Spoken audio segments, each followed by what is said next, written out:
ಎಲ್ಲರಿಗೂ ನಮಸ್ಕಾರ. Welcome to new vision agri. Agriculture practical exam ಬರೆಯುತ್ತಿರುವ ಎಲ್ಲ ವಿದ್ಯಾರ್ಥಿಗಳಿಗೆ ಈ ವಿಡಿಯೋ ತುಂಬ ಇಂಪಾರ್ಟೆಂಟ್ ಆಗಿರುತ್ತದೆ.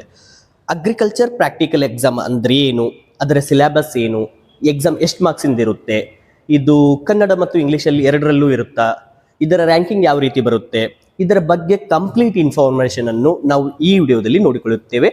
ದಯವಿಟ್ಟು ಈ ವಿಡಿಯೋವನ್ನು ಕೊನೆಯವರೆಗೂ ನೋಡಿ.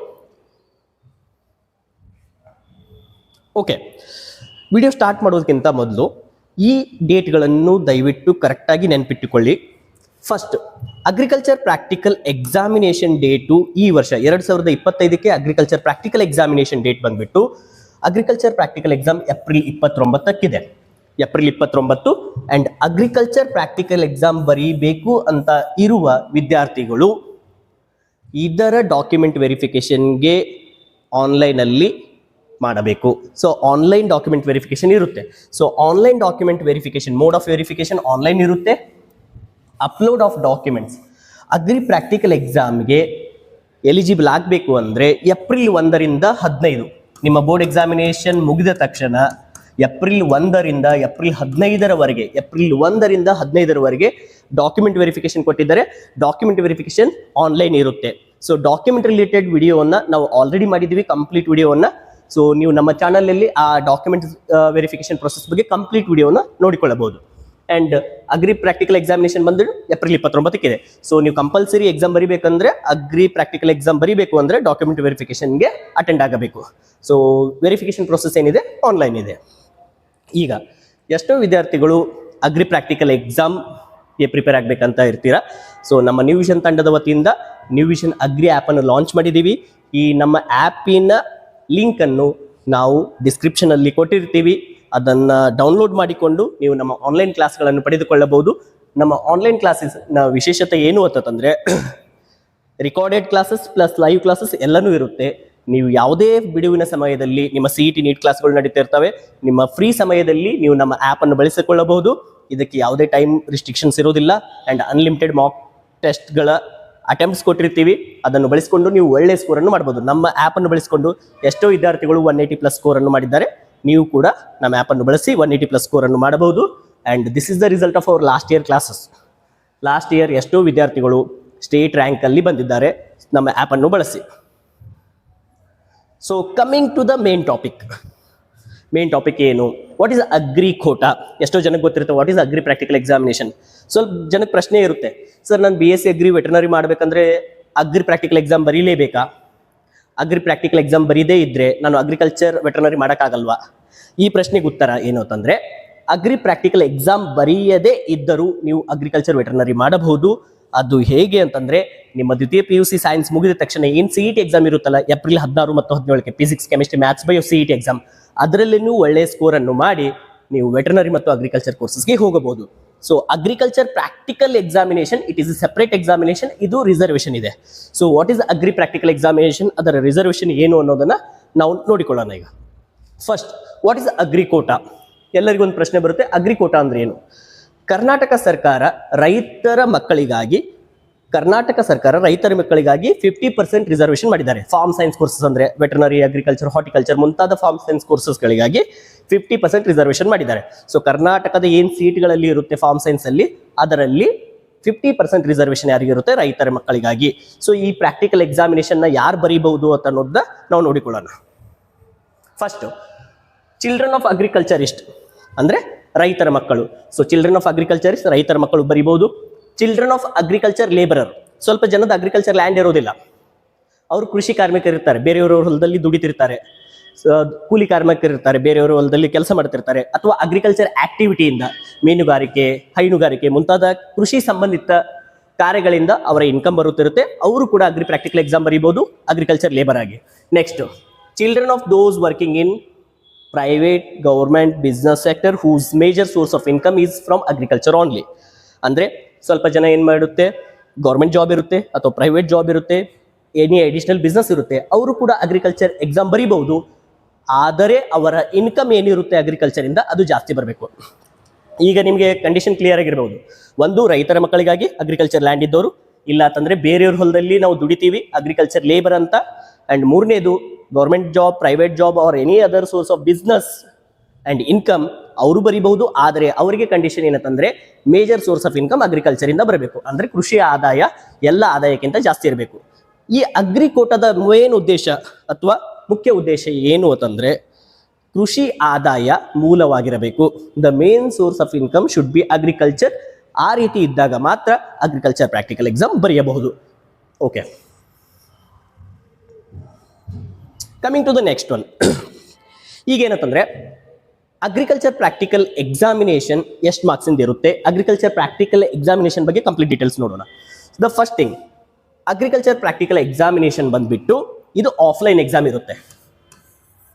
Agri practical examination is offline examination. Agri practical exam date already ಹೇಳಿದ್ದೀನಿ, ಏಪ್ರಿಲ್ 29. ಅದರ ಡಾಕ್ಯುಮೆಂಟ್ ವೆರಿಫಿಕೇಶನ್ ಏಪ್ರಿಲ್ 1 ರಿಂದ 15. ಆನ್ಲೈನ್ ವೆರಿಫಿಕೇಶನ್ ಇರುತ್ತೆ. Verification online, exam offline.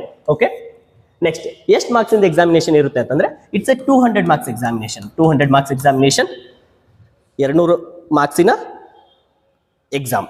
Total ಎಷ್ಟು ಕ್ವಶನ್ ಇರ್ತವೆ? 50 ಕ್ವಶನ್ಸ್ ಇರ್ತವೆ. Total 50 questions, 200 marks examination. ಅಂದರೆ ಪ್ರತಿ ಪ್ರಶ್ನೆಗೆ 4 marks. Okay, 4 marks into 50 questions, total 200 marks examination. 200 ಮಾರ್ಕ್ಸಿನ ಎಕ್ಸಾಮಿನೇಷನ್. ನೆಕ್ಸ್ಟ್, ಈ ಎಕ್ಸಾಮಿನೇಷನ್ ಯಾವ ರೀತಿ ಇರುತ್ತೆ? ನಾನು ಒಂದು ಮಾಕ್ ಟೆಸ್ಟ್ ಅನ್ನ ಈ ವಿಡಿಯೋದಲ್ಲಿ ತೋರಿಸಿರ್ತೀನಿ, ನಿಮ್ಗೆ ಗೊತ್ತಾಗುತ್ತೆ. ಅಂಡ್ ಈ ಎಕ್ಸಾಮಿನೇಷನ್ ಯಾವ ರೀತಿ ಇರುತ್ತೆ ಅಂತಂದ್ರೆ ಐಡೆಂಟಿಫಿಕೇಶನ್ ಯೂಸರ್ಸು ಅಥವಾ ಅದರ ಬಗ್ಗೆ ಕ್ವಶನ್ಸ್ ಕೇಳಿರ್ತಾರೆ. ನೀವು ಅದನ್ನು ನೋಡಬೇಕು. ಲೈವ್ ಸ್ಪೆಸಿಮೆನ್ಸ್ ಇಟ್ಟಿರ್ತಾರೆ ಅಥವಾ ಪಿಕ್ಚರ್ಸ್ ಇಟ್ಟಿರ್ತಾರೆ, ಅದನ್ನು ನೋಡಬೇಕು. ನೋಡಿ ಕನ್ನಡ ಮತ್ತು ಇಂಗ್ಲೀಷಲ್ಲಿ ಆಪ್ಷನ್ಸ್ ಕೊಟ್ಟಿರ್ತಾರೆ. ಆ 4 ಆಪ್ಷನ್ ಅಲ್ಲಿ ಯಾವುದು ಸರಿಯಾದ ಉತ್ತರ ಇರುತ್ತೆ ಅದನ್ನು OMR ಅಲ್ಲಿ ನೀವು ಫಿಲ್ ಮಾಡಬೇಕು. ಸೊ ಈ ಎಕ್ಸಾಮ್ ಅಂದ್ರೆ ಟೋಟಲ್ ಈ 50 ಕ್ವಶನ್ಸ್ 200 ಮಾರ್ಕ್ಸ್ ಎಕ್ಸಾಮ್ ಕಂಪ್ಲೀಟ್ ಮಾಡೋಕ್ಕೆ ಟೋಟಲ್ ಎಷ್ಟು ಟೈಮ್ ಕೊಟ್ಟಿರ್ತಾರೆ ಅಂತಂದ್ರೆ 30 ಮಿನಿಟ್ಸ್. ಪ್ರತಿ ಪ್ರಶ್ನೆಗಲ್ಲ, total examination 200 marks examination complete ಮಾಡೋಕ್ಕೆ ನಿಮ್ಗೆ ಎಷ್ಟು ಸಮಯ ಇರುತ್ತೆ? 30 ಮಿನಿಟ್ಸ್.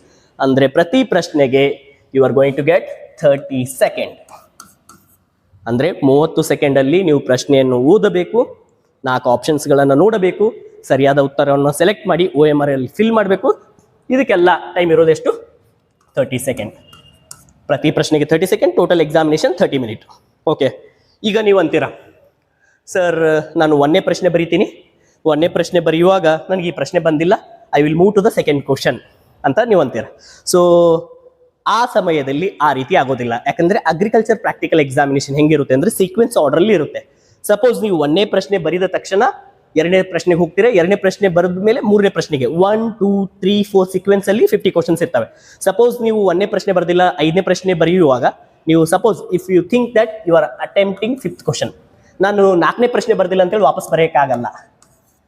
ಯಾಕೆ ಅಂತಂದ್ರೆ ನೀವು 5ನೇ ಪ್ರಶ್ನೆ ಬರೆಯುವಾಗ ಇನ್ನೊಬ್ರು 4ನೇ ಪ್ರಶ್ನೆ ಬರೀತಿರ್ತಾರೆ. ನೀವು 6ನೇ ಪ್ರಶ್ನೆಗೆ ಹೋದಾಗ 5ನೇ ಪ್ರಶ್ನೆಗೆ ಬೇರೆಯವರು ಇರ್ತಾರೆ. ಇದೇ ರೀತಿ ನೀವು ಟೋಟಲ್ 50 ಕ್ವಶನ್ಸ್ ನೀವು 50ನೇ ಪ್ರಶ್ನೆ ಅಟೆಂಪ್ಟ್ ಮಾಡುವಾಗ ನಿಮ್ಮ ಹಿಂದ್ಗಡೆ 49 ಜನ ಇರ್ತಾರೆ.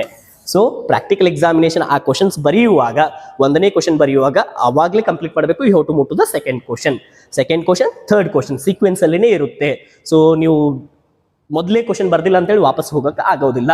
ಇದನ್ನು ನೆನಪಿನಲ್ಲಿ ಇಟ್ಕೊಳ್ಳಿ. Okay, next question. 50 questions total, ಒಂದು ಪ್ರಶ್ನೆಗೆ 4 ಮಾರ್ಕ್ಸು, 200 ಮಾರ್ಕ್ಸ್ ಎಕ್ಸಾಮಿನೇಷನ್, 30 ನಿಮಿಷ, ಪ್ರತಿ ಪ್ರಶ್ನೆಗೆ 30 ಸೆಕೆಂಡು. ಈಗ ನೀವು ಕೇಳ್ತೀರಾ ಸರ್ ನೆಗೆಟಿವ್ ಮಾರ್ಕಿಂಗ್ ಏನಾದರೂ ಇದೆಯಾ? ಸೊ ಈ ಎಕ್ಸಾಮ್ಗೆ no negative marking.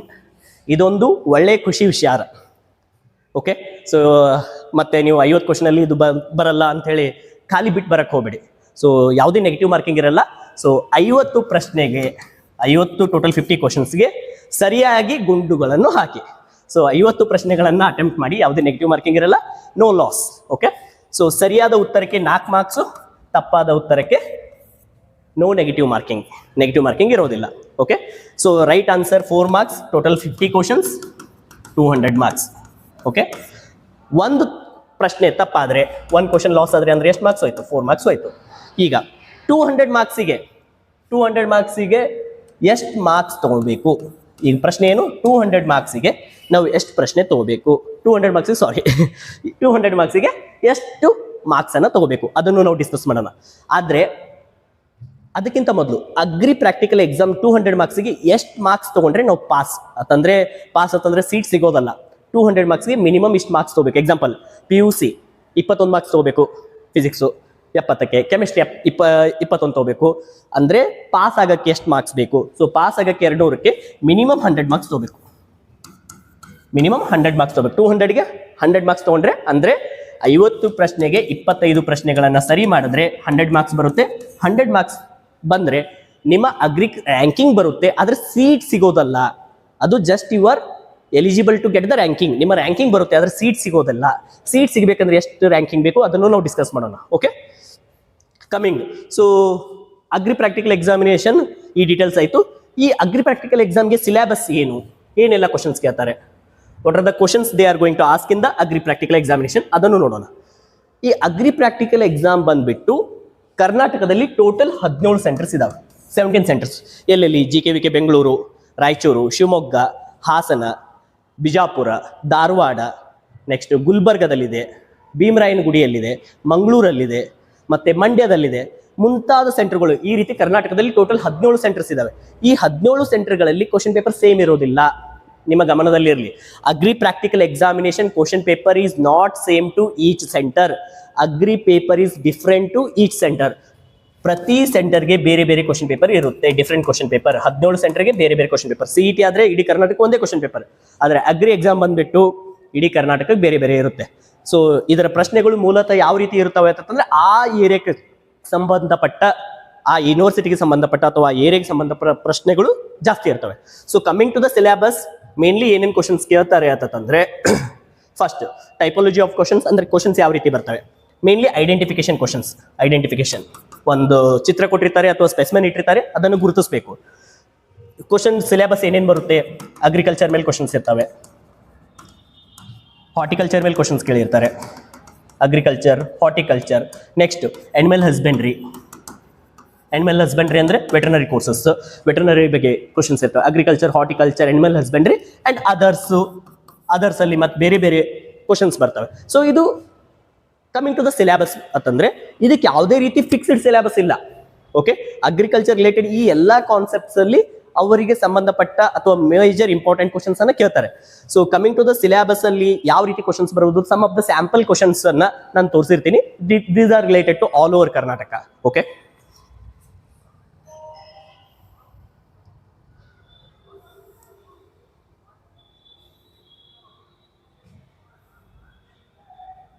Okay, let us start a mock test. ಒಂದು ಮಾಕ್ ಟೆಸ್ಟ್ ನಿಮ್ಗೆ ತೋರಿಸ್ತೀನಿ ಯಾವ ರೀತಿ ಎಕ್ಸಾಮ್ಸ್ ಅಲ್ಲಿ ಕ್ವಶನ್ಸ್ ಕೇಳ್ತಾರೆ ಅಂತೇಳಿ. So this is a sample questions. ಈ ರೀತಿ ನಿಮಗೆ ಪ್ರಶ್ನೆಗಳು ಬರ್ತವೆ. Coming to the first question. Okay, ಈ ರೀತಿ ಚಿತ್ರ ಇಟ್ಟಿರ್ತಾರೆ. ನೀವು ಎಕ್ಸಾಮ್ ಅಲ್ಲಿ ಈ ಸ್ಪೆಸಿಮೆನ್ ಇಟ್ಟಿರ್ತಾರೆ, ಇದರ ಫೋಟೋ ಭಾವಚಿತ್ರನ ಇಟ್ಟಿರ್ತಾರೆ. ಇದನ್ನು ಲೈವ್ ತಂದಿಡಕ್ಕಾಗಲ್ಲ, ಯಾಕಂದ್ರೆ ಇದನ್ನು ಲೈವ್ ಆಗಿ ತಂದಿಟ್ರೆ ನೀವು ಲೈವ್ ಆಗಿ ಇರಕ್ಕಾಗಲ್ಲ. ಸೊ ಇದರ ಫೋಟೋ ಇಟ್ಟಿರ್ತಾರೆ. ಸೊ ಕನ್ನಡ ಮತ್ತು ಇಂಗ್ಲಿಷ್ ಎರಡರಲ್ಲೂ ಆಪ್ಷನ್ ಕೊಟ್ಟಿರ್ತಾರೆ. ಐಡೆಂಟಿಫೈ ದ ಫಾಲೋಯಿಂಗ್ ಸ್ಪೆಸಿಮೆನ್, ಕೆಳಗಿನ ಮಾದರಿಯನ್ನು ಗುರುತಿಸಿ. ಆಪ್ಷನ್ ಕೊಟ್ಟಿದ್ದಾರೆ ಆಂಗೋಲ್, HF, ಥರ್ಪಾರ್ಕರ್, ಡಿಯೋನಿ ಅಂತ 4 ಆಪ್ಷನ್ ಕೊಟ್ಟಿರ್ತಾರೆ. ಸರಿಯಾದ ಉತ್ತರವನ್ನ ನೀವು ನೋಡಬೇಕು, ಅಂದ್ರೆ ಆಪ್ಷನ್ಸ್ನ ಓದಬೇಕು. ಆಪ್ಷನ್ಸ್ ಓದಿ ಸರಿಯಾದ ಉತ್ತರನ ತಿಳಿದುಕೊಂಡು ನೀವು OMR ಅಲ್ಲಿ ಫಿಲ್ ಮಾಡಬೇಕು. ಇದಕ್ಕಿರುವಂಥ ಸಮಯ 30 ಸೆಕೆಂಡ್. ಓಕೆ, ನೆಕ್ಸ್ಟ್ ರೋಗ. ಸೊ ಅಗ್ರಿಕಲ್ಚರ್ ಸಂಬಂಧಪಟ್ಟ ಕ್ರಾಪ್ಸ್ ಏನಿರ್ತಾವೆ ಅದರ ರೋಗಗಳ ಬಗ್ಗೆನೂ ಕೇಳ್ತಾರೆ. ಯಾಕಂದ್ರೆ ಅಗ್ರಿಕಲ್ಚರ್ ನೀವು ಕಲ್ತ ಮೇಲೆ ಅಥವಾ ಹಾರ್ಟಿಕಲ್ಚರ್ ಎಲ್ಲ ಕೋರ್ಸ್ ಕಲ್ತ ಮೇಲೆ ಯಾವುದೇ ಬೆಳೆಗಳಿಗೆ ಯಾವ ರೀತಿ ರೋಗ ಬರುತ್ತೆ, ಅದಕ್ಕೆ ಏನು ಸ್ಪ್ರೇ ಮಾಡಬೇಕು ಅಥವಾ ಏನು ಟ್ರೀಟ್ಮೆಂಟ್ ಇರುತ್ತೆ. ಸೊ ಯಾವ ರೀತಿ ಮನುಷ್ಯರಿಗೆ ಡಾಕ್ಟರ್ಸ್ ಇರ್ತಾರೆ, you are also plant doctors. Okay, so ಇದರಲ್ಲಿ ನೋಡಿ ಈ ಸ್ಪೆಸಿಮೆನ್ನ ಗುರುತಿಸಿ ಇದರಲ್ಲಿ ಯಾವ ರೋಗ ಇದೆ ಅಂತ ಹೇಳಿ ಕೇಳ್ತಿದ್ದಾರೆ. ಸಿಟ್ರಸ್ ರಸ್ಟ್, ತುಕ್ಕು ರೋಗ, ಸಿಟ್ರಸ್ ಕ್ಯಾಂಕರ್, ಕಜ್ಜಿ ರೋಗ, ನೆಕ್ಸ್ಟ್ ಸಿಟ್ರಸ್ ಬ್ಲಾಸ್ಟ್, ಬೆಂಕಿ ರೋಗ. Okay, 1 second, sorry. Okay, current page. Okay, ಇಲ್ಲಿ ನೋಡ್ತಿದ್ದಾರೆ ಸಿಟ್ರಸ್ ಬ್ಲಾಸ್ಟ್ ಬೆಂಕಿ ರೋಗ, ಸಿಟ್ರಸ್ ಮಿಲ್ಡ್ಯೂ ರೋಗ ಅಂತ ಹೇಳಿ ಕೊಟ್ಟಿದ್ದಾರೆ. ಸೊ ಇದರಲ್ಲಿ 4 ಆಪ್ಷನ್ ಅಲ್ಲಿ ಇಂಗ್ಲಿಷು ಮತ್ತು ಕನ್ನಡ 2 ಆಪ್ಷನ್ಸ್ ಕೊಟ್ಟಿರ್ತಾರೆ. ಯಾವ ಆಪ್ಷನ್ ಸರಿಯಾಗಿರುತ್ತೆ ನೀವು ಅದನ್ನು ಇವ್ಯಾಲ್ಯೂಯೇಟ್ ಮಾಡಿ ಆನ್ಸರ್ನ ಟಿಕ್ ಮಾಡಬೇಕು. ಇದು ರೋಗ. ನೆಕ್ಸ್ಟ್ ಹುಳಗಳ ಬಗ್ಗೆನೂ ಕೇಳ್ತಾರೆ. ಪೆಸ್ಟು, ಇನ್ಸೆಕ್ಟ್ಸು, ಇದ್ರ ಬಗ್ಗೆನೂ ಪ್ರಶ್ನೆ ಇರ್ತವೆ. Example, identify the following specimen, ಈ ಕೆಳಗಿನ ಮಾದರಿಯನ್ನು ಗುರುತಿಸಿ. ರೈಸ್ ವಿವಿಲ್, ರೈನೋಸೋರಸ್ ಬಿಟಲ್, ಖಡ್ಗ ಮೃಗದ ಜೀರುಂಡೆ, ಪಲ್ಸ್ ಬಿಟಲ್, ವಿವಿಲ್ ಜೀರುಂಡೆ. ಓಕೆ, ಸೊ ಈ ಸ್ಕ್ರೀನ್ ಮೇಲೆ ನೋಡ್ತಿರುವ ಪ್ರಶ್ನೆಗೆ ನೀವು ಕಮೆಂಟ್ ಬಾಕ್ಸ್ ಅಲ್ಲಿ ಆನ್ಸರ್ಸ್ಗಳನ್ನು ಹಾಕ್ಬಹುದು. ಕರೆಕ್ಟ್ ಆಗಿ ಆನ್ಸರ್ ಕೊಡಿ, ಮತ್ತೆ ಆನೆಸ್ಟ್ ಆಗಿ ಆನ್ಸರ್ ಕೊಡಿ. ನಿಮ್ಗೆ ಗೊತ್ತಿದ್ರೆ ಮತ್ತೆ ಗೂಗಲ್ ಅಲ್ಲಿ ಸರ್ಚ್ ಮಾಡಿ, ಗೂಗಲ್ ಲೆನ್ಸ್ ಹಾಕಿ ಈ ಫೋಟೋನ ನೋಡಿ ಆನ್ಸರ್ನ ಬೇಕಾಗಿಲ್ಲ, ನಿಮಗೆ ಗೊತ್ತಿರೋ ಆನ್ಸರ್ ಅನ್ನು ಕೊಡಿ. Okay, coming to the next one. ಇದನ್ನು ಇನ್ಸೆಕ್ಟ್ ಫೋಟೋ ನೋಡ್ತಿದ್ರೆ ಇದನ್ನು ಒಂದೊಂದು ಸರ್ತಿ ಇನ್ಸೆಕ್ಟ್ಗಳನ್ನ ಏನು ಮಾಡಿರ್ತಾರೆ, ಪಿನ್ ಮಾಡಿ ಇಟ್ಟಿರ್ತಾರೆ ಅಥವಾ ಫೋಟೋಸ್ ಇಟ್ಟಿರ್ತಾರೆ. ಇನ್ಸೆಕ್ಟು ಅದಕ್ಕೆ 4 ಆಪ್ಷನ್ಸ್ ಕೊಟ್ಟಿದ್ದಾರೆ. ನೆಕ್ಸ್ಟ್ ನೋಡ್ತಿದ್ರ, ಐಡೆಂಟಿಫೈ ದ ಫಾಲೋಯಿಂಗ್ ಸ್ಪೆಸಿಮೆನ್, ಬಾರ್ಬರಿನಾ, ಜಮ್ನಾಪುರಿನಾ, ಬೀಟಲ, ಉಸ್ಮಾನಾಬಾದಿನ ಅಂತ ಕೇಳ್ತಿದ್ದಾರೆ. ನೆಕ್ಸ್ಟ್ ಎಮ್ಮೆ ಬ್ರೀಡ್ಸು, ಬಫೆಲ್ಲೋ. ಸೊ ಇದು ಯಾವ ಎಮ್ಮೆ? ಮುರ್ರಾ ಬಫೆಲ್ಲೋ, ಮುರ್ರಾ ಎಮ್ಮೆ, ಮೆಹಸಾನ ಬಫೆಲ್ಲೋ, ಮೆಹಸಾನ ಎಮ್ಮೆ, ಸುರ್ತಿ ಬಫೆಲ್ಲೋ, ಸುರ್ತಿ ಎಮ್ಮೆ, ಜಫ್ರಾಬಾದಿ ಬಫೆಲ್ಲೋ, ಜಫ್ರಾಬಾದಿ ಎಮ್ಮೆ. ಸರ್ ಕನ್ನಡ ಮತ್ತು ಇಂಗ್ಲೀಷಲ್ಲಿ ಆಪ್ಷನ್ಸ್ ಕೊಟ್ಟಿರ್ತಾರೆ ಅಂತ ಹೇಳ್ತೀರಾ. ಇಲ್ಲಿ ಮುರ್ರಾ ಬಫೆಲ್ಲೋ ಕೊಟ್ಟಿದ್ದಾರೆ, ಮುರ್ರಾ ಎಮ್ಮೆ ಅಂತಾರೆ. ಮುರ್ರಾಗೆ ಕನ್ನಡದಲ್ಲಿ ಏನಂತಾರೆ? ಸ್ವಲ್ಪ ಸ್ಪೆಸಿಮೆನ್ ನೇಮ್ಗಳು ಕನ್ನಡ ಮತ್ತು ಇಂಗ್ಲೀಷಲ್ಲಿ ಸೇಮ್ ಇರುತ್ತೆ. ಎಕ್ಸಾಂಪಲ್ HF ಕೌ, ಕನ್ನಡದಲ್ಲಿ ಹೆಂಗಿರುತ್ತೆ? HF ಆಕಳು. ಮುರ್ರಾ ಎಮ್ಮೆ ಅಂದ್ರೆ ಮುರ್ರಾ ಬಫೆಲ್ಲೋ. ಸೊ ಕನ್ನಡ ಮತ್ತು ಇಂಗ್ಲೀಷಲ್ಲಿ ಸೇಮ್ ಇರುತ್ತೆ. ಜಸ್ಟ್ ಬಫೆಲ್ಲೋ ಅಂದ್ರೆ ಎಮ್ಮೆ, ಈ ರೀತಿ ಕೌ ಅಂದ್ರೆ ಆಕಳು, ಈ ರೀತಿ ಚೇಂಜ್ ಆಗಿರುತ್ತೆ ಅಷ್ಟೇ. ಸೊ ಇದನ್ನ ನೋಡ್ತಿದ್ದೀರಾ. ನೆಕ್ಸ್ಟ್ ಬಂದ್ಬಿಟ್ಟು ಮತ್ತೆ ಫಿಶ್ ಬ್ರೀಡ್ಸ್ನು ಕೊಟ್ಟಿರ್ತಾರೆ. ಫಿಶ್ ಬಗ್ಗೆನೂ ಕ್ವಶನ್ಸ್ ಕೇಳಿರ್ತಾರೆ ನೋಡಿ. ರೋಹು, ಕಾಟ್ಲಾ, ಮೃಗಾಲ್, ಕಾಮನ್ ಕಾರ್ಪ್ ಅಂತ ಕೊಟ್ಟಿದ್ದಾರೆ.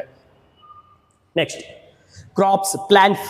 ಯೂಶಲಿ ಪ್ಲಾಂಟ್ಸ್ ಅನ್ನ ಈ ಸ್ಪೆಸಿಮೆನ್ಗಳನ್ನ ಲೈವ್ ಆಗಿ ತಂದಿಟ್ಟಿರ್ತಾರೆ. ಲೈವ್ ಅಂದ್ರೆ ಸಸ್ಯ ನರ್ಸರಿ ಪ್ಲಾಂಟ್ಸ್ ಆದ್ರೂ ಇಟ್ಟಿರ್ತಾರೆ, ಇಲ್ಲ ಪ್ಲಾಂಟ್ಸ್ ಅನ್ನ ಹಾರ್ವೆಸ್ಟ್ ಮಾಡಿ ಕಟಾವು ಮಾಡ್ಕೊಂಡು ತಂದು ಸ್ಯಾಂಪಲ್ ಅನ್ನ ಇಟ್ಟಿರ್ತಾರೆ. ಈ ರೀತಿ ಆಪ್ಷನ್ಸ್ ಕೊಟ್ಟಿರ್ತಾರೆ. ಫಾಕ್ಸ್ಟೈಲ್ ಮಿಲೆಟ್ ನವನೆ, ಫಿಂಗರ್ ಮಿಲೆಟ್ ರಾಗಿ, ಪ್ಯಾಡಿ ಭತ್ತ, ವೀಟ್ ಗೋಧಿ ಅಂತ ಕೊಟ್ಟಿದ್ದಾರೆ. ಸೊ ಇದರ ಸರಿಯಾದ ಉತ್ತರ ಬಂದ್ಬಿಟ್ಟು ಫಾಕ್ಸ್ಟೈಲ್ ಮಿಲೆಟ್ ನವನೆ. Foxtail millet. ಸೊ ಇದು ನರಿ ಬಾಲತ್ತರೆ, ಅದಕ್ಕೆ ಫಾಕ್ಸ್ ಟೇಲ್ ಅಂತ ಕರೀತಾರೆ. ಫಾಕ್ಸ್ ಟೇಲ್ ನರಿ ಬಾಲತ್ತರೆ ಇದೆ, ಅದಕ್ಕೆ ಫಾಕ್ಸ್ಟೈಲ್ ಮಿಲೆಟ್ ನವನೆ. Coming to the next one, agriculture implements. Agriculture ಅಲ್ಲಿ ಉಪಯೋಗವಾಗುವಂತ ಉಪಕರಣಗಳ ಬಗ್ಗೆನೂ ಪ್ರಶ್ನೆಗಳು ಇರ್ತವೆ. ಸೊ ಇಲ್ಲಿ ನೋಡ್ತಿದ್ರೆ, ಸೀಡ್ರಿಲ್ ಕೂರಿಗೆ, ಕಲ್ಟಿವೇಟರ್ ಗುರದಾಳ, ಬ್ಲೇಡ್ ಹ್ಯಾರೋ ಕುಂಟೆ, ಫ್ಲೋ ನೇಗಿಲು. ಇದರಲ್ಲಿ ಯಾವ್ದು ಆನ್ಸರ್ ಅಂತ ಹೇಳಿ ನೋಡ್ಕೋಬೇಕು ನೀವು. Next identify the following specimen. ಈ ರೀತಿನೂ ಆಪ್ಷನ್ಸ್ ಕೊಟ್ಟಿರ್ತಾರೆ. ಈ ರೀತಿನೂ ಸ್ಪೆಸಿಮೆನ್ಸ್ ಸ್ಮಾಲ್ ಇಂಪ್ಲಿಮೆಂಟ್ಸ್ ಅನ್ನು ಇಟ್ಟಿರ್ತಾರೆ. ಇಲ್ಲಿ ಹಿಂದಿನ ಪಿಕ್ಚರ್ ಅಲ್ಲಿ ನೋಡಿರ್ತೀರ, ಅಗ್ರಿಕಲ್ಚರ್ ಇಂಪ್ಲಿಮೆಂಟ್ಸ್, ಸಣ್ಣ ಇಂಪ್ಲಿಮೆಂಟ್ಸ್ ಅಂದ್ರೆ small implements, miniature small items ಕಟ್ಟಿಗೆಯಿಂದ ಮಾಡಿದ್ದನ್ನು ಎಕ್ಸಾಮಿಗೆ ಇಟ್ಟಿರ್ತಾರೆ. ಯಾಕಂದ್ರೆ ದೊಡ್ಡ ಇಂಪ್ಲಿಮೆಂಟ್ಸ್, ಟ್ಯಾಕ್ಟರ್ ಇಂಪ್ಲಿಮೆಂಟ್ಸ್ ತಂದು ಎಕ್ಸಾಮ್ ಅಲ್ಲಿ ಇಡಕ್ಕಾಗಲ್ಲ. ಸೊ ಅದರ ಸ್ಮಾಲ್ ಇಂಪ್ಲಿಮೆಂಟ್ಸ್ ಅನ್ನ ಕಟ್ಟಿಗೆಯಿಂದ ಮಾಡಿದ್ದನ್ನು ಎಕ್ಸಾಮ್ ಅಲ್ಲಿ ಇಟ್ಟಿರ್ತಾರೆ.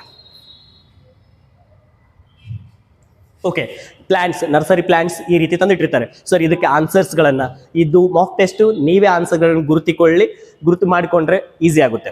Okay, coming to this one is ornamental crop. So coming to this ornamental crop ಅಂದ್ರೆ ಅಲಂಕಾರಿಕ ಸಸ್ಯಗಳು. ಈ ರೀತಿ ಪ್ರಶ್ನೆಗಳು ಎಕ್ಸಾಮಿಗೆ ಬಂದಿರುತ್ತೆ. ಆಪ್ಷನ್ಸ್ ಕೊಟ್ಟಿದ್ದಾರೆ, ಅಕ್ಯಾಲಿಫಾ, ಅರೇಲಿಯಾ, ಆಸ್ಪೆರಗಸ್, ಕ್ರೋಟಾನ್ ಅಂತೇಳಿ. ಸೊ ಇದರಲ್ಲಿ ಯಾವುದಕ್ಕೆ ಸರಿಯಾಗಿರುತ್ತೆ ಅದನ್ನು ನೀವು ರೈಟ್ ಮಾರ್ಕ್ ಹಾಕಬೇಕು. ಫ್ಲವರ್ಸ್ ಅಲ್ಲಿನೂ ಎಕ್ಸಾಮಿಗೆ ಕ್ವಶನ್ಸ್ ಬರ್ತವೆ. ಫ್ಲವರ್ಸ್ ಇಂದನೂ ಎಕ್ಸಾಮಿಗೆ ಪ್ರಶ್ನೆಗಳು ಬಂದಿರ್ತವೆ.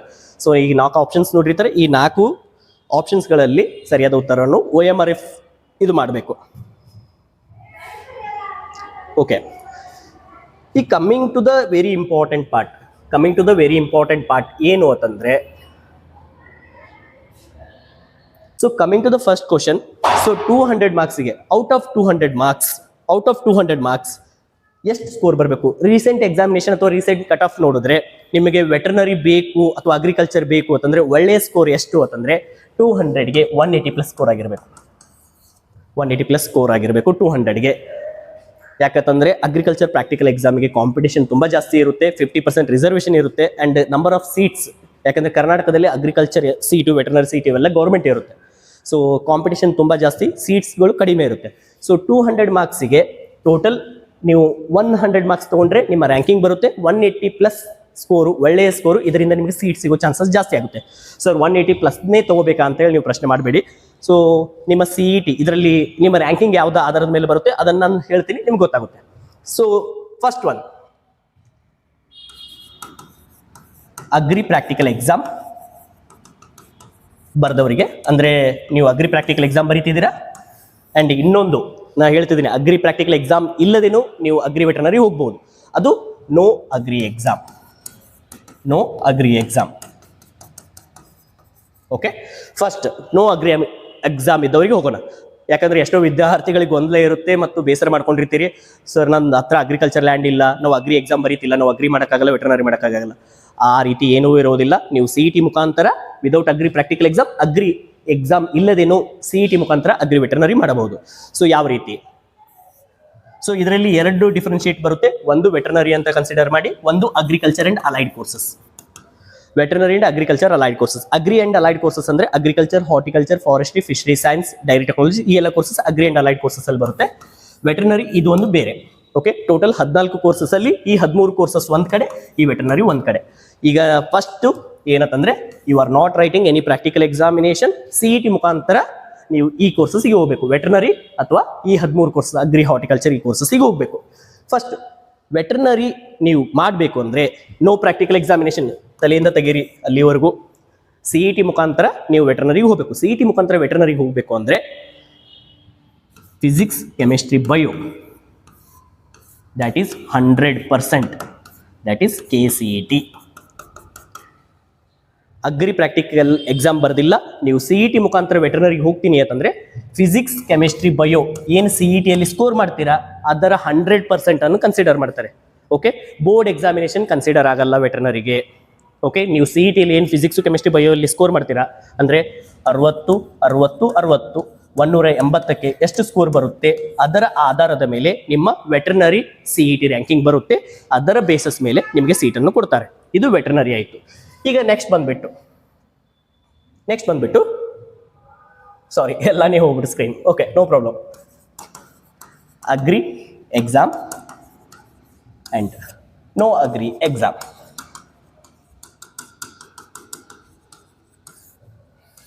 ಓಕೆ, ಫಸ್ಟ್ ವೆಟರ್ನರಿದು ಡಿಸ್ಕಷನ್ ಆಯಿತು. That is 100% KCET, 100% KCET, that is PCB, physics, chemistry, biology.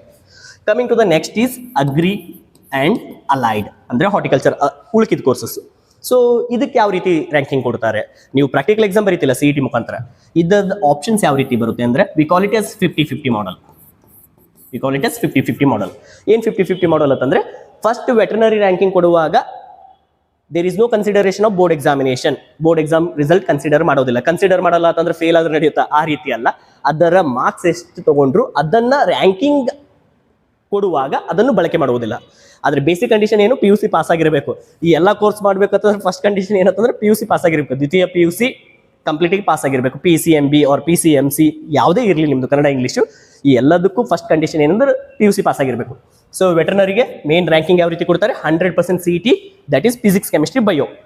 Agri ranking ಹೆಂಗೆ ಬರುತ್ತೆ? 50-50 ಅಂದರೆ 50% is board exam, 50% is KCET. 50% is board exam, 50% is KCET.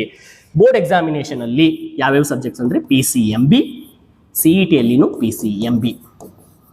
Okay, ಇದನ್ನು ಕರೆಕ್ಟಾಗಿ ನೋಡ್ಕೊರಿ. ಸಾರಿ, ಈಗ ಮತ್ತಿಲ್ಲ ಅಂತಂದ್ರೆ ಕಂಪ್ಲೀಟ್ ಆಗಿ ಹೋಗುತ್ತೆ. ಅಗ್ರಿ ಎಕ್ಸಾಮ್ಗೆ ರ್ಯಾಂಕಿಂಗ್ ಯಾವ ರೀತಿ ಬರುತ್ತೆ? 50-50 combination. Board examination PCMB 50%, CET PCMB 50%.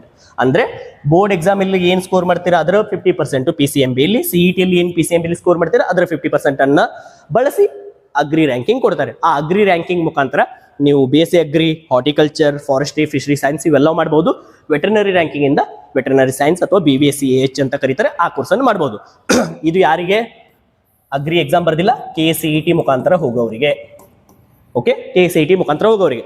I think ಈಗಾದರೂ ನಿಮಗೆ ಡೌಟ್ ಕ್ಲಿಯರ್ ಆಗಿರಬೇಕು. ಅಗ್ರಿ ಎಕ್ಸಾಮ್, ಪ್ರಾಕ್ಟಿಕಲ್ ಎಕ್ಸಾಮ್ ಬರೀದೇನು ನೀವು ಅಗ್ರಿ ವೆಟರ್ನರಿ ಕೋರ್ಸ್ ಮಾಡ್ಬೋದು CET ಮುಖಾಂತರ. ಇದಕ್ಕೆ ಯಾರು ಎಲಿಜಿಬಲ್ ಅಂತ ದ್ವಿತೀಯ PUC ಸೈನ್ಸ್ ಓದುತ್ತಿರುವ ಎಲ್ಲ ಫಿಸಿಕ್ಸ್, ಕೆಮಿಸ್ಟ್ರಿ, ಮ್ಯಾಥ್ಸ್, ಬಯೋ ಹೊಂದಿರುವಂಥ ಎಲ್ಲ ವಿದ್ಯಾರ್ಥಿಗಳು ಅಗ್ರಿ ವೆಟರ್ನರಿ ಮಾಡಬಹುದು.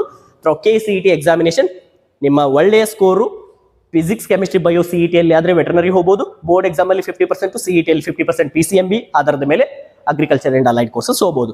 I hope this is clear. First one is okay. ಒಂದು ವೇಳೆ ಸಪೋಸ್ ಕ್ಲಿಯರ್ ಆಗಲಿಲ್ಲ ಅಂತಂದ್ರು ಕಮೆಂಟ್ ಬಾಕ್ಸಲ್ಲಿ ಕೇಳಿ. ಓಕೆ, ಆ್ಯಂಡ್ ಈ ವಿಡಿಯೋ ಲೆಂತಿ ಆಗ್ತಿದೆ, I know, but kindly bear. Next agri practical exam. ಈಗ ಮತ್ತೆ ಪ್ರಶ್ನೆ ಕೇಳ್ಬೋದು, ಸರ್ ಅಗ್ರಿ ಪ್ರಾಕ್ಟಿಕಲ್ ಎಕ್ಸಾಮ್ ಇಲ್ದೇನೋ ಅಗ್ರಿ ಅಥವಾ ವೆಟರ್ನರಿ ಮಾಡಬಹುದಾ? ಎಸ್, ಮಾಡ್ಬೋದು. ಅದನ್ನು ಮೊದಲೇ ಹೇಳಿದ್ದೀನಿ ಕಂಪ್ಲೀಟ್ ಆಗಿ, ಮತ್ತೆ ಆ ಪ್ರಶ್ನೆಯನ್ನು ಕೇಳಬೇಡಿ. ಈಗ ಅಗ್ರಿ ಪ್ರಾಕ್ಟಿಕಲ್ ಎಕ್ಸಾಮ್ ಬರೆದವರಿಗೆ ರ್ಯಾಂಕಿಂಗ್ ಹೆಂಗೆ ಬರುತ್ತೆ? ಈಗ ಫಸ್ಟ್ ಕ್ವಶನ್ CET ಬರೆದೋ ರ್ಯಾಂಕಿಂಗ್ ಹೆಂಗೆ ಬರುತ್ತೆ ಅಂತ ಗೊತ್ತಾಯ್ತು. Veterinary 100%, that is PCB, that is KCET. Agri ranking that is 50-50, that is PCMB. Board KCET. ಇದು CET ಮುಖಾಂತರ ಹೋಗೋರಿಗೆ. Agri practical exam. So agri practical exam ಅಲ್ಲಿ ಏನಾಗಿರುತ್ತೆ ಅಂತಂದ್ರೆ 200 ಮಾರ್ಕ್ಸ್ ಎಕ್ಸಾಮ್ ಬರೆದಿರ್ತಾರೆ. ಸೊ 200 ಮಾರ್ಕ್ಸಿಗೆ ಏನು ಎಕ್ಸಾಮ್ ಬರೆದು, ಸಪೋಸ್ ಕನ್ಸಿಡರ್ ನಾನು ಪ್ರಾಕ್ಟಿಕಲ್ ಎಕ್ಸಾಮ್ ಬರೆದಿದ್ದೀನಿ 200 ಮಾರ್ಕ್ಸಿಗೆ ನಂದು 192 ಸ್ಕೋರ್ ಬಂದಿದೆ. 200 ಮಾರ್ಕ್ಸಿಗೆ 192, 200 ಮಾರ್ಕ್ಸಿಗೆ ನಾನು ಎಷ್ಟು ತೊಗೊಂಡಿದ್ದೀನಿ? 192 ತೊಗೊಂಡಿದ್ದೀನಿ. ಅಂದರೆ ಎಷ್ಟು ತಪ್ಪು ಮಾಡಿದ್ದೀನಿ? 2. ಇಂಟು 4 8 ಮಾರ್ಕ್ಸ್ ಹೋಯ್ತು. ಸೊ 192 ಸ್ಕೋರ್ ಬಂದಿದೆ. ಅಂದರೆ ಎರಡೇ ಮಿಸ್ಟೇಕ್ ಮಾಡಿದ್ದೀನಿ. 50 ಕ್ವಶನಲ್ಲಿ ನಾನು 48 ಕರೆಕ್ಟ್ ಮಾಡಿದ್ದೀನಿ. ಸೊ 192 ಬಂದಿದೆ. ನನ್ನ ರ್ಯಾಂಕಿಂಗ್ ಯಾವ ರೀತಿ ಬರುತ್ತೆ? ಸೊ ನಾನು 200 ಮಾರ್ಕ್ಸಿಗೆ ಎಷ್ಟು ಸ್ಕೋರ್ ಮಾಡಿರ್ತೀನಿ ಅಂದರೆ 192 ಈ ಮಾರ್ಕ್ಸಿನ 50% ಕನ್ಸಿಡರ್ ಮಾಡ್ತಾರೆ. ಎಷ್ಟು? 50%. ಅಂದರೆ ನೀವು ಪ್ರಾಕ್ಟಿಕಲ್ ಎಕ್ಸಾಮ್ ಬರೆಯೋವರಿಗೆ ರ್ಯಾಂಕಿಂಗ್ ಯಾವ ರೀತಿ ಕೊಡ್ತಾರೆ ಅಂದರೆ ಪ್ರಾಕ್ಟಿಕಲ್ ಸ್ಕೋರನ್ನು 50% ಕನ್ಸಿಡರ್ ಮಾಡ್ತಾರೆ. ಎಷ್ಟು? 50% ಕನ್ಸಿಡರ್ ಮಾಡ್ತಾರೆ. ಸೊ 50% ಕನ್ಸಿಡರ್ ಮಾಡಿ ರ್ಯಾಂಕಿಂಗ್ ಅನ್ನು ಕೊಡ್ತಾರೆ. ಯಾವ ರೀತಿ? ಓಕೆ, ನೋಡೋಣ. 50% of practical score, agri practical exam, okay. 50% of practical score. ಈಗ ಫಸ್ಟ್ ಯಾವ ranking? Veterinary practical ranking. Sir, veterinary practical ranking agri practical ranking ಯಾಕೆ ಸೆಪರೇಟ್ ಕೊಡ್ತಾರೆ? ನಾವು ಒಂದೇ ಎಕ್ಸಾಮ್ ಬರೀತೀವಿ. ಪ್ರಾಕ್ಟಿಕಲ್ ಒಂದೇ ಎಕ್ಸಾಮ್ ಬರೀತೀರಾ. ಆದರೆ CET ದವ್ರಿಗೆ ಹೆಂಗೆ ಕೊಟ್ಟಿದ್ದಾರೆ? CETಯಲ್ಲಿ ಫಿಸಿಕ್ಸ್, ಕೆಮಿಸ್ಟ್ರಿ, ಬಯೋ ಸ್ಕೋರ್ ಆಧಾರವನ್ನು ಅಷ್ಟೇ ಇಟ್ಕೊಂಡು ವೆಟರ್ನರಿ ರ್ಯಾಂಕಿಂಗ್ ಕೊಟ್ಟಿರ್ತಾರೆ. And PCMB board exam 50% and CET 50% PCMB ತಗೊಂಡು ಅಗ್ರಿ ರ್ಯಾಂಕಿಂಗ್ ಕೊಟ್ಟಿರ್ತಾರೆ. ಸೊ ಅದರ ಸಲುವಾಗಿ veterinary and agri ranking separate ಇರುತ್ತೆ. ಎಕ್ಸಾಮ್ ಬೇರೆ ಬೇರೆ ಅಲ್ಲ, ಒಂದೇ ಎಕ್ಸಾಮ್. ಆದರೆ ರ್ಯಾಂಕಿಂಗ್ ಕೊಡುವಾಗ ಕನ್ಸಿಡರೇಷನ್ ಆಫ್ ದ ಸಬ್ಜೆಕ್ಟು ಅದು ಬೇರೆ ಇರುತ್ತೆ ಅಷ್ಟೇ. ಸೊ ವೆಟರ್ನರಿ ಪ್ರಾಕ್ಟಿಕಲ್ ರ್ಯಾಂಕ್, ಇದು ಪ್ರಾಕ್ಟಿಕಲ್ ಎಕ್ಸಾಮ್ ಬರೆದವರ veterinary rank. Agri practical rank ಅಂದ್ರೆ ಸರ್ ಮತ್ತೇನು ಪ್ರಾಕ್ಟಿಕಲ್ ಎಕ್ಸಾಮ್ ಎರಡು ಬರಿಬೇಕಾ? ಅಲ್ಲ, ಒಂದೇ practical exam. Just consideration of the separate examination is separate ಅಂದ್ರೆ ರ್ಯಾಂಕಿಂಗ್ ಕೊಡುವಾಗ. So veterinary practical rank agri practical rank ಹೆಂಗೆ ಬರುತ್ತೆ? ನನ್ನ ಸ್ಕೋರ್ ಎಷ್ಟು ಬಂದಿದೆ? 200ಕ್ಕೆ 192 ತೊಗೊಂಡಿದ್ದೀನಿ. 192 ದ 50% ವೆಟರ್ನರಿ ರ್ಯಾಂಕಿಂಗೇ ಆಗಲಿ ಅಗ್ರಿ ರ್ಯಾಂಕಿಂಗೇ ಆಗಲಿ ಪ್ರಾಕ್ಟಿಕಲ್ ಬರೆದವರಿಗೆ. ಸೊ ಪ್ರಾಕ್ಟಿಕಲ್ ಸ್ಕೋರಿನ ಎಷ್ಟು ಹಿಡಿತಾರೆ? 50%. It is very important. So think ಮಾಡಿ, ನೀವು 200 ಮಾರ್ಕ್ಸಿಗೆ ಎಷ್ಟು ತಗೋತೀರಾ ಅದರ 50% ಕನ್ಸಿಡರ್ ಮಾಡ್ತಾರೆ ಅಂತಂದರೆ consideration of this practical exam score is very high. So 50% of the practical exam score. ಈಗ ವೆಟರ್ನರಿ ರ್ಯಾಂಕಿಂಗ್ ಕೊಡುವಾಗ CET ದವ್ರಿಗೆ ಹೆಂಗೆ ಕೊಟ್ಟಿದ್ರು? 100% CET, ದ್ಯಾಟ್ ಈಸ್ PCB. ಈಗ 100% ಅಂತೂ ಇಲ್ಲಿ ಕೊಡೋಕ್ಕಾಗಲ್ಲ, ಯಾಕಂದ್ರೆ 50% ಆಲ್ರೆಡಿ ಪ್ರಾಕ್ಟಿಕಲ್ ಕೊಟ್ಟಿದ್ದೀವಿ. ಇನ್ನು ಎಷ್ಟು ಉಳಿತು? 50%. ಈ 50% ಏನು ಮಾಡ್ತಾರೆ? CET, that is PCB. 50% of the CET PCB, 50% of the practical ಸ್ಕೋರನ್ನು ತಗೊಂಡು ವೆಟರ್ನರಿ ಪ್ರಾಕ್ಟಿಕಲ್ ರ್ಯಾಂಕ್ ಕೊಡ್ತಾರೆ. ಈಗ ಅಗ್ರಿ ಪ್ರಾಕ್ಟಿಕಲ್ ರ್ಯಾಂಕ್ ಹೆಂಗೆ ಕೊಡ್ತಾರೆ? 50% ಅಂತೂ ಪ್ರಾಕ್ಟಿಕಲ್ ಸ್ಕೋರ್ ಆಯಿತು. ಓಕೆ, 50% ಪ್ರಾಕ್ಟಿಕಲ್ ಸ್ಕೋರ್ ಆಯಿತು. ಇನ್ನು ಎಷ್ಟು ಉಳಿತು? 50% ಉಳಿದಿದೆ. ಆಯ್ತು ಸರ್, 50% CET ಸ್ಕೋರ್. ಹಂಗಾಗಲ್ಲ, ಯಾಕಂದರೆ CET ಎಕ್ಸಾಮ್ ಬರೆದ ವಿದ್ಯಾರ್ಥಿಗಳಿಗೆ ಅಗ್ರಿ ರ್ಯಾಂಕಿಂಗ್ ಹೆಂಗೆ ಕೊಟ್ಟಿರ್ತಾರೆ? 50% of the board exam, 50% of the CET, that is PCMB. Okay, so ನಮ್ಮ ಹತ್ರ ಉಳಿದಿದ್ದೆಷ್ಟು? ಈಗ 50% ಅಷ್ಟೇ ಉಳಿದಿದೆ. ಇವ್ರಿಗೆ ಹೆಂಗೆ ಕೊಟ್ಟಿದ್ದಾರೆ? 50-50 ಕೊಟ್ಟಿದ್ದಾರೆ. ನಾನು ಇಲ್ಲಿ 50-50 ಹಾಕಕ್ಕಂತೂ ಆಗಲ್ಲ. ಸೊ ಇದನ್ನು ಈಕ್ವಲಿ ಸ್ಪ್ಲಿಟ್ ಮಾಡಿದ್ರೆ ಎಷ್ಟಾಗುತ್ತೆ? 25% of the board exam plus 25% of the KCET, 50% of the practical examination. ಈಗ ನಿಮ್ಗೆ ಕ್ಲಿಯರ್ ಆಗಿರಬೇಕು. ಸೊ ಈ ರೇಷಿಯೋನ ಮರಿಬೇಡಿ. ಪ್ರಾಕ್ಟಿಕಲ್ ಸ್ಕೋರ್ ಹೆಂಗೆ ಬರುತ್ತೆ ಅಂತಂದರೆ ವೆಟರ್ನರಿದವರಿಗೆ 50% ಪ್ಲಸ್ 50%. ಓಕೆ, 50% ಪ್ಲಸ್ 50% ವೆಟರ್ನರಿದವರಿಗೆ. ವೆಟರ್ನರಿ ರ್ಯಾಂಕಿಂಗ್ ಅಗ್ರಿ ಎಕ್ಸಾಮ್ ಬರೆದು 50% of the practical score, 50% of the CET score, that is PCB and agri score out of 200, 192 or something. Next agri ranking ಹೆಂಗೆ ಬರುತ್ತೆ? That is 25% plus 25% plus 50%. 50% is a score of practical exam score and 25% is board exam score, 25% is KCET score. ಯಾವುದು 25% board exam? PCMB.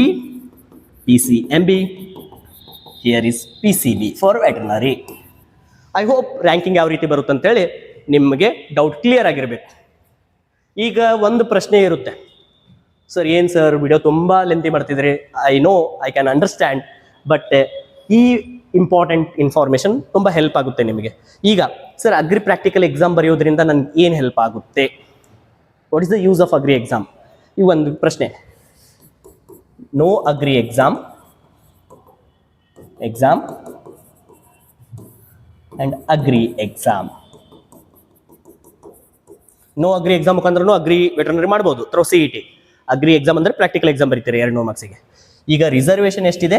50% ಇದೆ. Okay, ಎಷ್ಟಿದೆ? 50% practical exam ಇದೆ ಅವ್ರಿಗೆ. Suppose imagine ಮಾಡಿ PUC percentage. So ಇದರ ranking ಹೆಂಗೆ ಬರುತ್ತೆ ಅಂತ ಹೇಳಿದ್ದೀನಿ, 100% CET. ಇದು ರಿವೈಸ್ ಆಗ್ತಿದೆ ಆದರೂ ನೋಡಿ ನಿಮ್ಗೆ ಹೆಲ್ಪ್ ಆಗುತ್ತೆ. So 100% CET and 50-50. ಇದರಲ್ಲಿ 50 + 50 25 25 50. ಓಕೆ, ಕಾನ್ಸೆಪ್ಟ್ ಕ್ಲಿಯರ್ ಆಗಿರ್ಬೇಕು. ಈಗ ಪ್ರಾಕ್ಟಿಕಲ್ ಎಕ್ಸಾಮ್ ಬರೆಯೋದ್ರಿಂದ ನಿಮಗೆ ಒಂದು ಎಡಿಷನಲ್ ಬೆನಿಫಿಟ್ ಇದೆ. ಏನು? 50% CET ರಿಸರ್ವ್ ಆಗಿರುತ್ತೆ. ಸಪೋಸ್ ನಿಮ್ಮ ಬೋರ್ಡ್ ಎಕ್ಸಾಮ್ ಸರಿಯಾಗಿರಲಿಲ್ಲ ಅಥವಾ CET ಸರಿಯಾಗಿರಲಿಲ್ಲ, ಅಥವಾ ಬೋರ್ಡ್ ಎಕ್ಸಾಮ್ ಚೆನ್ನಾಗಿದೆ CET ಸರಿಯಾಗಿಲ್ಲ, ಪ್ರಾಕ್ಟಿಕಲ್ ಎಕ್ಸಾಮ್ ಚೆನ್ನಾಗಿ ಮಾಡಿಕೊಂಡು ನೀವು ಸ್ಕೋರನ್ನು ಒಳ್ಳೆ ಸೀಟನ್ನು ತಗೋಬಹುದು. ಯಾಕಂದರೆ ಮೇಜಾರಿಟಿ 50% ಪ್ರಾಕ್ಟಿಕಲ್ ಸ್ಕೋರನ್ನು ಕನ್ಸಿಡರ್ ಮಾಡ್ತಾರೆ. ನಿಮ್ಮ ಬೋರ್ಡ್ ಎಕ್ಸಾಮಿನೇಷನ್ ಅಥವಾ CET ಯಾವುದಾದ್ರಲ್ಲಿ ಒಂದು ಸ್ವಲ್ಪ ಕಷ್ಟ ಆಗಿದ್ರು ಇದು ನಿಮಗೆ ಸೇಫ್ ಮಾಡುತ್ತೆ. ಇಟ್ಸ್ ಎ ಪ್ಲಾನ್ B ಆಗಿನೂ ನಿಮ್ಗೆ ಹೆಲ್ಪ್ ಆಗುತ್ತೆ. ಸೊ ದಯವಿಟ್ಟು ಪ್ರಾಕ್ಟಿಕಲ್ ಎಕ್ಸಾಮ್ ಬರೆಯುತ್ತಿರುವ ವಿದ್ಯಾರ್ಥಿಗಳು ಅಥವಾ ಆ ಎಕ್ಸಾಮ್ ಬರೀಬೇಕಂತ ಥಿಂಕ್ ಮಾಡ್ತಿರೋ ವಿದ್ಯಾರ್ಥಿಗಳು ಇದನ್ನು ಸೀರಿಯಸ್ ಆಗಿ ತಗೊಳ್ಳಿ. ಆ್ಯಂಡ್ ಮರಿಬೇಡಿ, ಏನು April 1. What is the special about April 1? We are fools. April 1 fools day. So April 1ರಿಂದ 15 ಆನ್ಲೈನ್ ವೆರಿಫಿಕೇಶನ್. ಎದ್ರದ್ದು? ಅಗ್ರಿ ಎಕ್ಸಾಮ್ ಬರೀಬೇಕು ಅಂತ ಇರುವ ವಿದ್ಯಾರ್ಥಿಗಳು ಆನ್ಲೈನ್ ಡಾಕ್ಯುಮೆಂಟ್ ವೆರಿಫಿಕೇಶನ್ ಇರುತ್ತೆ. ಅದರ ಬಗ್ಗೆ ಕಂಪ್ಲೀಟ್ ಇನ್ಫಾರ್ಮೇಷನ್ ಆ ವಿಡಿಯೋ ಇದೆ, ನೀವು ನಮ್ಮ ಚಾನಲಲ್ಲಿ ನೋಡ್ಕೋಬೇಕು. 1ರಿಂದ 15 ಆನ್ಲೈನ್ ವೆರಿಫಿಕೇಶನ್. ಅಗ್ರಿ ಎಕ್ಸಾಮ್ ಎಷ್ಟನೇ ತಾರೀಕಿದೆ? ಏಪ್ರಿಲ್ 29. ಓಕೆ, ಏಪ್ರಿಲ್ 29ಕ್ಕೆ ಅಗ್ರಿ ಪ್ರಾಕ್ಟಿಕಲ್ ಎಕ್ಸಾಮಿನೇಷನ್. ಈಗ ಮತ್ತೆ ಕೇಳಬೇಡಿ ಸರ್ ಅಗ್ರಿ ಎಕ್ಸಾಮ್ ಅಂದ್ರೆ ಏನು, ಎಷ್ಟು ಮಾರ್ಕ್ಸ್ ಇರುತ್ತೆ, ಎಲ್ಲವನ್ನು ಈ ವಿಡಿಯೋದಲ್ಲಿ ಡೀಟೇಲ್ ಆಗಿ ಹೇಳಿದ್ದೀನಿ. ಸಪೋಸ್ ನಿಮಗೆ ನಮ್ಮ ವಿಡಿಯೋ ಇಷ್ಟವಾದಲ್ಲಿ ದಯವಿಟ್ಟು ಈ ವಿಡಿಯೋವನ್ನು ನಿಮ್ಮ ಫ್ರೆಂಡ್ಸ್ಗೆ, ಸ್ನೇಹಿತರಿಗೆ ಎಲ್ಲರಿಗೂ ಶೇರ್ ಮಾಡಿ. ಮುಂದೆ ನಾವು ನೆಕ್ಸ್ಟ್ ವಿಡಿಯೋದಲ್ಲಿ ನಾವು ಏನು ಡಿಸ್ಕಸ್ ಮಾಡೋದು ಅಂತ ಪ್ಲಾನ್ ಹಾಕಿದ್ದೀನಿ ಅಂತಂದರೆ, ಅಗ್ರಿ ರ್ಯಾಂಕಿಂಗ್ ಎಷ್ಟು ಬಂದರೆ ನಮಗೆ ಸೀಟ್ ಸಿಗುತ್ತೆ, ಕಟ್ ಆಫ್ ಎಷ್ಟು ನಿಂತಿದೆ, ಅಗ್ರಿ ರ್ಯಾಂಕಿಂಗ್ ಯಾವ ರೀತಿ ಕ್ಯಾಲ್ಕುಲೇಷನ್ ಬಂದಿರುತ್ತೆ. ಎಕ್ಸಾಂಪಲ್ ಧಾರವಾಡ ಸೀಟ್ ಬೇಕಂದ್ರೆ ಎಷ್ಟು, GKVK ಬೇಕಂದ್ರೆ ಎಷ್ಟು, ವೆಟರ್ನರಿ ಸೀಟ್ ಸಿಗಬೇಕಂದ್ರೆ ಎಷ್ಟು ಮಾರ್ಕ್ಸ್ ತೊಗೊಂಡಿರಬೇಕು, ಅದನ್ನೆಲ್ಲ ಅಂದರೆ CETಯಲ್ಲಿ ಎಷ್ಟು ಸ್ಕೋರ್ ಮಾಡಿರಬೇಕು, ಅದನ್ನೆಲ್ಲ ನೆಕ್ಸ್ಟ್ ವಿಡಿಯೋ ಅಂತ ಪ್ಲಾನ್ ಹಾಕಿದ್ದೀವಿ. ಸೊ ನೀವು ಈ ವಿಡಿಯೋವನ್ನು ಜಾಸ್ತಿ ಲೈಕ್ ಆ್ಯಂಡ್ ಶೇರ್ ಮಾಡಿ. You have to support us. Thank you so much. And ಕ್ಲಾಸ್ಗಳು ಬೇಕಾದಲ್ಲಿ you can download our app which is given in the description link. Download ಮಾಡಿ, ಅದು ಪ್ಲೇಸ್ಟೋರಲ್ಲಿ ನ್ಯೂ ವಿಷನ್ ಅಗ್ರಿ ಅಂತ ಸರ್ಚ್ ಮಾಡಿ ನಮ್ಮ ಆ್ಯಪನ್ನು ತೆಗೆದುಕೊಂಡು ಪ್ರಾಕ್ಟಿಕಲ್ ಎಕ್ಸಾಮ್ಗೆ ಒಳ್ಳೆ ಸ್ಕೋರ್ ಮಾಡ್ಬೋದು. ಇಲ್ಲಿವರೆಗೂ ನನ್ನ ಮಾತುಗಳನ್ನು ಪೇಷನ್ಸಿಂದ ಕೇಳಿದ್ದಕ್ಕೆ ಧನ್ಯವಾದಗಳು. Thank you so much.